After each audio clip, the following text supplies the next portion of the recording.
Kamakailan lang nang dumunog sa Raffy Tulfo in action ang anak ni Freddy Aguilar na si Megan Aguilar matapos itong humingi ng tulong sa kampo ni Raffy.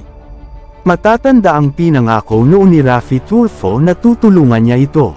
Subalit kamakailan lang matapos ng imbestigahan ng kampo ni Raffy ang naturang si Megan ay natuklasan di umano ng kampo ni Raffy na may mga ginagawa di umanong di kanais-nais ang nasabing si Megan.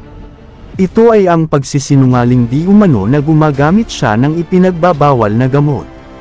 Ito din daw ang totoong dahilan kung bakit ayaw siyang kausapin ng kanyang amang si Freddy Aguilar. Nagkaroon di umano ng test ang nasabing si Megan at nagpositibo di umano ito.